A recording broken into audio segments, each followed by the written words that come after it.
I wanted to do a quick video and talk about just some of the responses that were on social media and YouTube about the anabolic diet.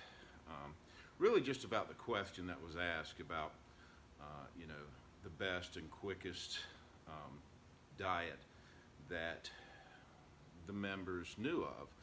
And so when I replied, anabolic diet, how it's worked for me and a lot of people that I've worked with over the years, we got a lot of positive feedback. We did, however, get some not so positive, just some smart alecks, but there were some good comments made as well.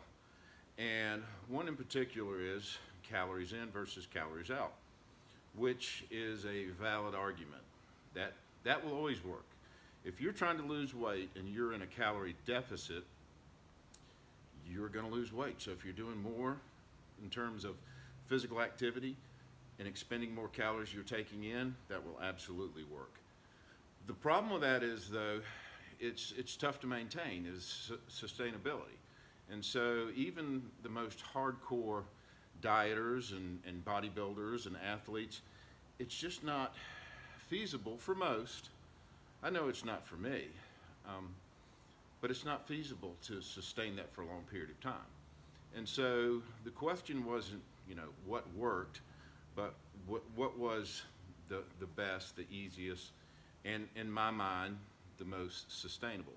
And the anabolic diet is all those things.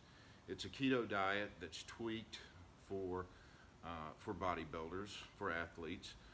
The metabolic version is really the same thing, just it's different on the carb loading days. But one of the things that I wanted to mention is when I send you that diet, look at all the history and research behind it. I didn't invent the diet. It was a medical doctor that invented that decades ago. A couple, two and a half decades ago, maybe even three. So before I started, like any diet, I do research on it and I see what makes sense to me. And then I try it if it makes sense. And then I judge how it works for me.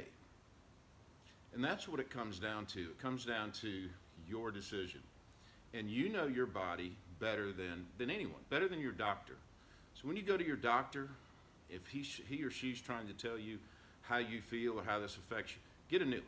My doctor listens, and I tell him how I feel, and that way he knows how to act accordingly.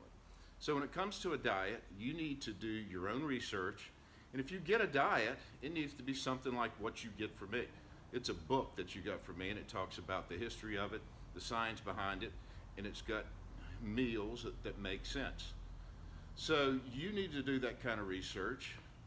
Then you need to choose based on information and what makes sense to you, and then move forward accordingly for you. Then, after you do it, you can assess whether it's something that is sustainable and if it works, and if it's something that you could do again, or if you could do for prolonged periods of time. One thing I wanted to talk about really quickly here too is back in the day when I was coming up, you just didn't go into a gym and walked up to the big guys and go, hey, what kind of roids you taking? What's your diet? What's this? You didn't do it. It was almost like an apprenticeship. I literally had to go to a gym and not talk to the guys until they spoke to me. And then maybe for months or even a year or two, you had to be kind of like the guy that said, hey, unload this, move this, put this plate back, give me that plate. So it truly was like being an apprentice. Once you earned their trust and respect, then you got pulled into the inner circle. That's why I didn't know about steroids till I was 18 years old.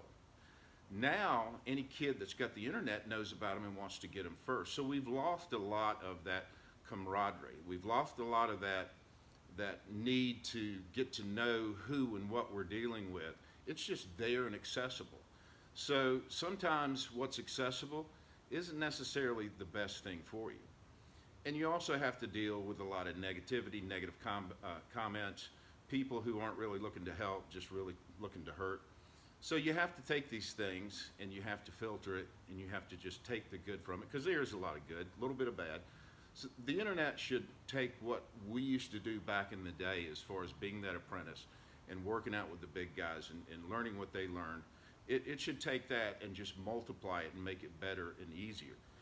It hasn't exactly done that, in my opinion, but what you can do is you can use common sense, you can look, you can listen, you can research, and then you can decide based on how that diet works for you. I hope this helps. Thanks for listening to The Rant.